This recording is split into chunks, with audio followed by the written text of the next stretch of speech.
In 2014, there were 42,733 deaths by suicide reported in the United States alone. There were also 3 times as many suicides as there were homicides. And for every successful suicide attempt, there were approximately 25 that were unsuccessful, meaning that there were over 1 million attempts of suicide in the year 2014. Suicide is the #2 cause of death in people ages 10 through 34. And this means this is a big problem for teens and young adults. Now, suicide is typically preceded by depression. That doesn't mean that all depression leads to suicide, but a deep, dark depression can put someone in a place where they feel that that's the only option. And at any given time, 25% of all adults suffer from depression. Now, I know that this is a multifaceted problem. The problem of suicide is bigger than a 10-minute talk on the topic, but I do believe that by being aware of the signs and reaching out to those around us who may be hurting, we can help prevent many, if not most, suicide attempts from people that we come in contact with.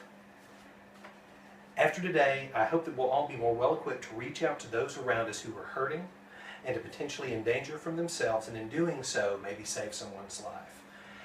And in order to do that, we're going to talk a little bit about depression and suicide. We're going to talk about ways that we can help people that are suffering, and we're going to touch just briefly on a couple of the reasons why it's good to reach out and help those around us. As I stated, the problem that we're trying to solve is the number of suicides. 1 suicide is too many. It's easy to become overwhelmed by this problem and think that it's something that we can't do anything about. But by all of us reaching out to those around us that are hurting, we can help make a difference in people's lives. As I said before, most people that wind up committing suicide are suffering from depression, and at any given time, at this time there are over 121 million adults being treated for depression across the globe. And that number is probably higher for sufferers because the nature of the illness is such that it's something that people internalize. They don't want to share their problems with other people. Depression is also more prevalent in wealthy countries. That's evidenced in the United States by the number of CEOs and affluent individuals that are treated for clinical depression.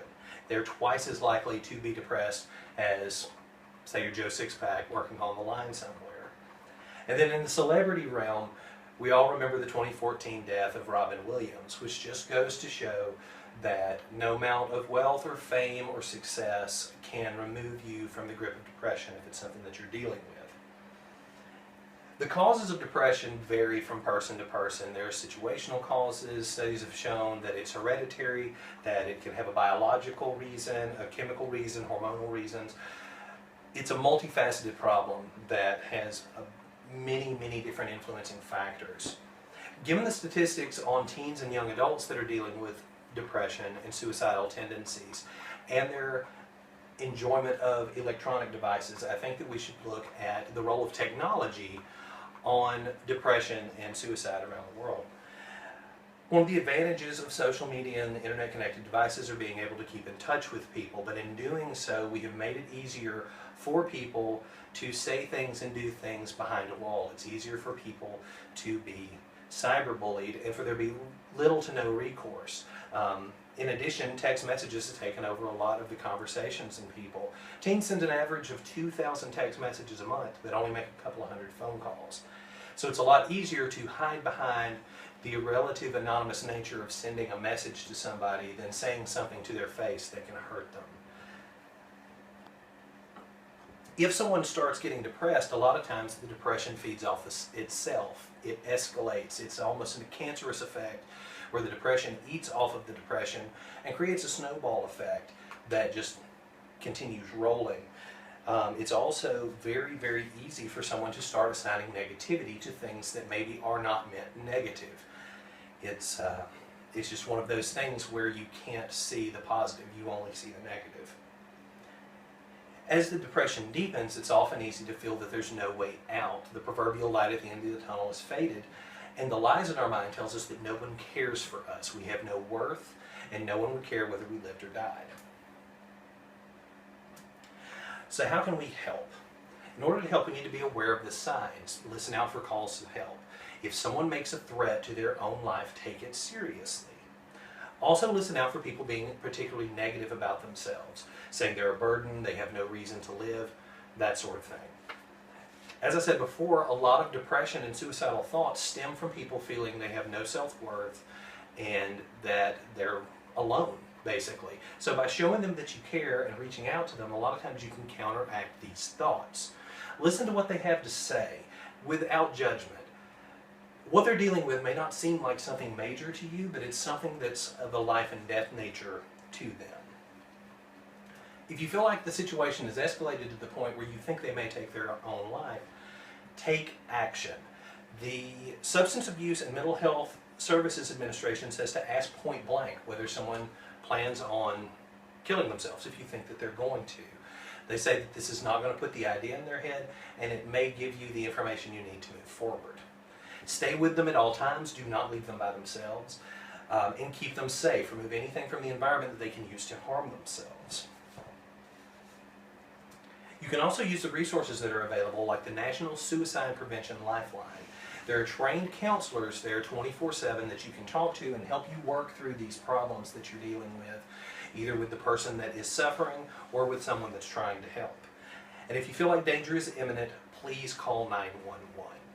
It's way better to be safe than sorry. Now, as I said at the beginning, a lot of this stems from someone's believing that they have no self-worth. But as Christians, we know that God sent His Son to die for us because we have worth. John 3:16 and Romans 5:8 both talk about that while we were still sinners, God sent His Son to die for us. That alone gives us worth and shows that we are worthy individuals. It's not worth taking your own life.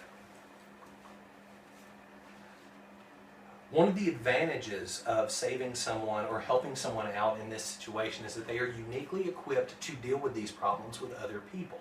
A lot of times if you're suffering with something, having talked to somebody that is familiar with the problem, familiar with the things that you're going through, can make a difference in your recovery. So by saving people, we are equipping them to go out and help others. Saving one life may make an impact on thousands.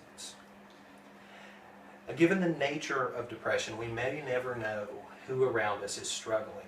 And that's why we all need to take it upon ourselves to help those around us and to offer kind words and to just be good people. That's basically it.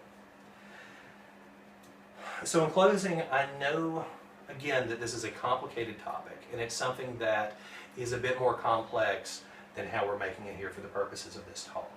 But I do believe that if we all take it upon ourselves to care about others and to reach out for others, that we can help those. I hope that maybe I've said something that's got you thinking and you want to do more research on your own and find ways that you can help others, because you never know, in doing so, you may save a life.